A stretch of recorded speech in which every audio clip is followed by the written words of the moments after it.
திருச்சிற்றம்பலம். தென்னாருடைய சிவனை போற்றி, எந்நாட்டவருக்கும் இறைவா போற்றி. அனைவருக்கும் வணக்கம். கடக ராசிக்குண்டான ஜனவரி மாத பலன்கள் எப்படி இருக்கும் அப்படிங்கிறத பார்க்கலாம். கடகராசியை பொறுத்த வரைக்கும் பார்த்துட்டீங்கன்னா, உங்களுடைய 2ஆம் அதிபதி, உங்களுடைய குடும்பம், உங்களுடைய பணம், உங்களுடைய செல்வாக்கு, இதெல்லாம் சொல்லக்கூடியவர் யாருன்னு பார்த்துட்டீங்கன்னா சூரியன் தான். இந்த சூரியன் பாருங்க, இயற்கையாகவே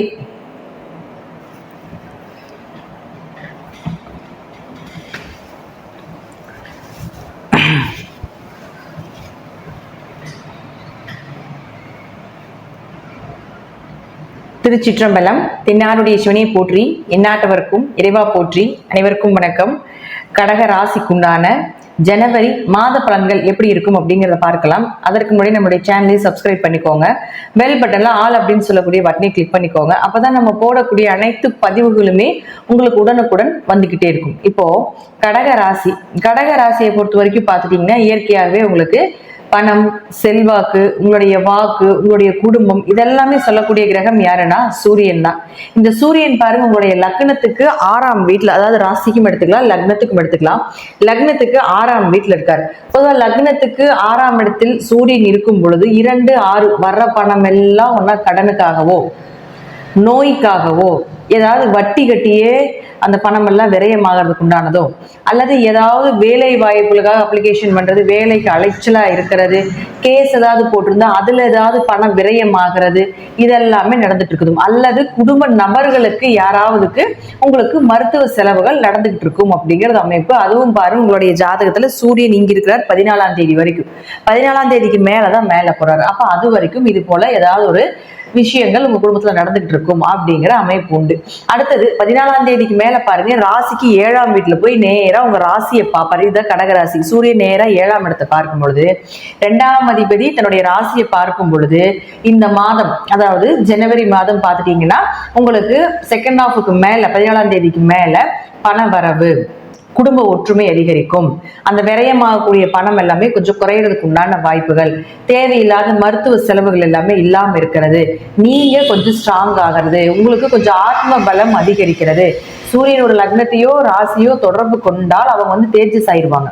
சர்வ தோஷங்கள், சூரியன் சர்வ தோஷங்கத்தையும் நிவர்த்தி பண்ணி தன்னுடைய இருளை விளக்கக்கூடிய ஒரு அமைப்பு ஏற்படும். இப்போ உங்களுக்கு அஷ்டமச்சனி நடந்துட்டு இருக்கு கடகராசிக்கு மார்ச் வரைக்கும். அப்ப சூரியன் உங்க ராசியை பார்த்தோன்னா அந்த அஷ்டமச்சனியினுடைய தாக்கம் கொஞ்சம் இந்த மாதம் குறைவதற்குண்டான வாய்ப்புகளும் உண்டு அப்படிங்கிறது தான் உண்மை. அடுத்தது பாருங்க, உங்களுக்கு புதன். இந்த புதன் அப்படிங்கிறது 3 மற்றும் 12ஆம் அதிபதி. அவரும் பார்த்துட்டீங்கன்னா உங்களுக்கு 6ஆம் இடத்துல இருக்காரு. பொதுவாக 3 கூடையவர் பாருங்க 6ஆம் இடத்துல இத்தனை நாள் பார்த்துட்டீங்கன்னா 3 கூடையவர் பாருங்க 5ஆம் இடத்துல இருந்தார் 4ஆம் தேதி வரைக்கும். 4ஆம் தேதிக்கு மேல இந்த வீட்டுக்கு 6ஆம் வீட்டுக்கு வந்துடுவார். அதுவும் ஒரு 20 நாள் தான். 4ஆம் தேதியிலிருந்து 24ஆம் தேதி வரைக்கும் தான் அந்த இடத்துல இருப்பார். அப்ப என்ன பண்ணுவார் அப்படின்னு பார்த்துட்டீங்கன்னா, அந்த 20 நாட்களுக்கு மட்டும் உங்களுக்கு 3, 6 தொடர்பு, இதுவும் அதே தான் சொல்லுது. மருத்துவ செலவுகளோ, கொஞ்சம் முயற்சிகள் தடைபட்டு நடப்பதோ, அல்லது ஏதாவது ஒரு விஷயங்கள் நீங்க செய்யும் பொழுது உங்க உறவினர்கள், உங்க கூட பிறந்தவர்கள் மூலமாக ஒரு மனக்கசப்புகளோ ஏற்படுறதுக்கு உண்டான வாய்ப்புகள் சொல்லுது. தேவையில்லாத விரயங்களும் ஆகும் அப்படிங்கறத சொல்லுது. அதுவும் குறிப்பிட்டு எத்தனாம் தேதி, அந்த 20 நாள் சொன்னோம் இல்லைங்களா, அந்த 20 நாள் மட்டும் தேவையில்லாத விரய செலவுகள், தேவையில்லாத பயணங்கள், பயணத்தினால ஒரு மனக்கசப்புகள், பயணத்தினால உடம்பு வலி, தலைவலி, இதெல்லாம் வர்றதுக்கு உண்டான வாய்ப்புகள் உண்டு. இதுவே இன்னொரு விஷயம் என்னன்னு பார்த்துட்டீங்கன்னா, இந்த இடம் தனுசு ராசியாக இருக்கிறதுனால இந்த 12ஆம் அதிபதி தனுசு ராசியில் இருக்கும் பொழுது தீர்த்த யாத்திரை செல்வதற்குண்டான ஒரு சிறப்பான காலகட்டங்கள் அப்படிங்கிறது நம்ம எடுத்துக்கலாம். அப்ப யாராவது இங்கிருந்து உள்ளூர்ல இருந்து வெளியூர் போறது, தீர்த்த யாத்திரை போவாங்க, வெளியூர் வெளிநாடு எங்காவது போகணும் அப்படின்னு நீங்க நினைச்சீங்கன்னா, கோயில் சார்ந்த ஆன்மீகம் சார்ந்த விஷயத்துக்கு அதுவும் குடும்பத்தோட சேர்ந்து போயிட்டு வரக்கூடிய ஒரு வாய்ப்பையும் இந்த மாதம் உங்களுக்கு கடகராசிக்கு ஏற்படுத்தி கொடுப்பார் அப்படிங்கிறது தான் உண்மை. சரிங்களா? அடுத்தது பாருங்க, சுக்கிரன். இந்த சுக்கிரன் அப்படின்னு சொல்லக்கூடியவர் உங்களுடைய ராசிக்கு 8ஆம் வீட்டுல நிற்கிறார். பொதுவா கடகராசிக்கு 4 மற்றும் 11ஆம் அதிபதியான சுக்கிரன் 8ஆம் இடத்தில் இருப்பது அப்படிங்கிறது மேக்சிமம் கொஞ்சம் முழுக்க முழுக்க இந்த மாதம் முழுவதுமே எல்லாமே ஆரோக்கியத்துல தான், உடல்நிலையில தான் கை வைக்குது. 8ஆம் இடம் அப்படிங்கிறதும் மருத்துவ செலவு தான். 8ஆம் இடம் அப்படிங்கிறது நோய் குணமாகக்கூடிய ஒரு இடம் தான். ஆனா அங்க சனி நிற்கிறார். 8 வந்து 8ஆம் அதிபதி 8லும், அதே போல சுக்கிரன் அதே இடத்துல இருக்கிறதுனாலையும் ஒரு சில டைம்ல விபரீத ராஜயோகமாக மாறும். ஏன்னா 11ஆம் அதிபதி ஆகிறார். சில உடம்பு தொந்தரவுகள், குடும்பத்துல சின்ன சின்ன பிரச்சனை, வண்டி வாகனங்கள் ரிப்பேர் ஆகிறது, வீட்டுக்காக இதை செலவு செய்யறது, இது போல ஒரு பக்கம் நண்பர்கள் உறவினர்களுக்கு ஒரு மனக்கசப்புகளை கொடுத்தாலும் கூட 8-11 தொடர்பு அப்படிங்கிறது ஏற்படுறது இந்த சனியின் சுக்கிரனும் லாபத்தை அதிகரித்து கொடுக்கும், பண வரவை அதிகரித்து கொடுக்கும்.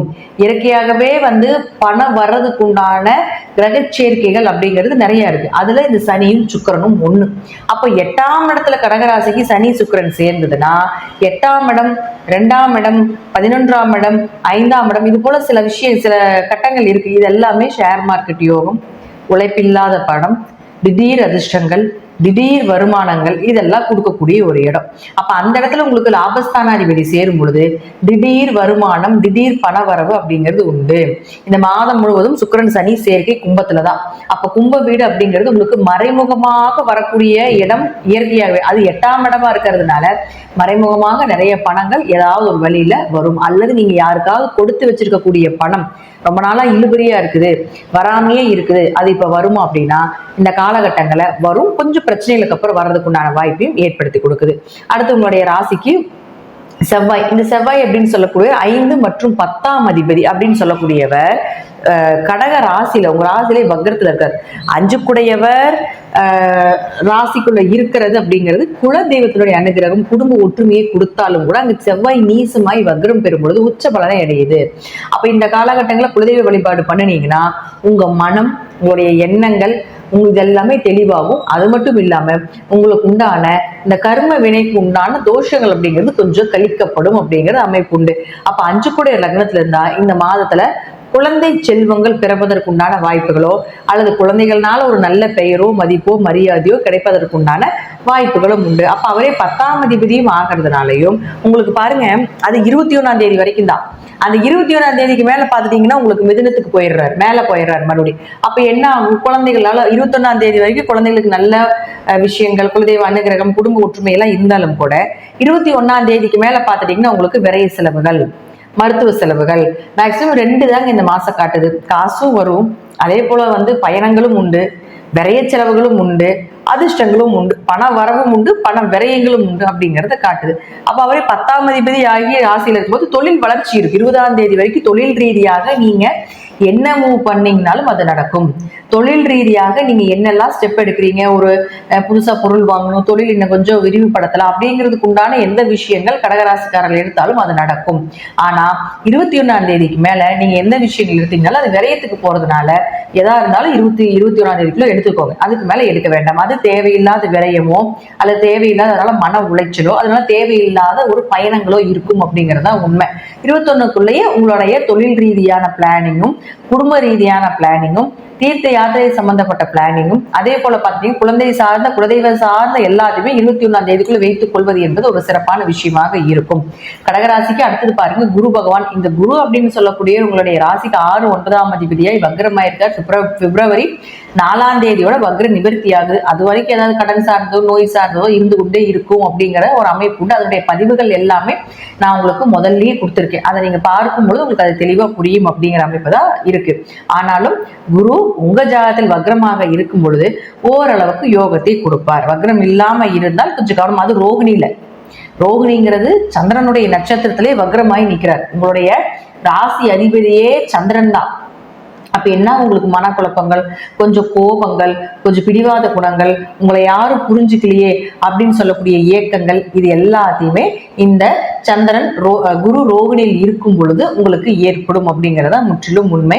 அதே போல இப்பெல்லாம் எது பூர்வீக சொத்து சம்பந்தப்பட்டது, பூர்வீக ஸ்தானம் சம்பந்தப்பட்டது, அப்பா ரீதியாக வரக்கூடிய ஏதாவது ஒரு சொத்துக்கள் ரீதியாக எதையுமே இப்போ மூவ் பண்ணாம இருங்க. கொஞ்சம் அதெல்லாமே கொஞ்சம் பிரச்சனைக்கு அப்புறம் தான் வரும் அப்படிங்கிறதுனால கொஞ்சம் பார்த்து கவனமா பிப்ரவரிக்கு மேல அது சார்ந்த விஷயங்களை நாம மூவ் பண்றது அப்படிங்கிறது ரொம்ப நல்லது.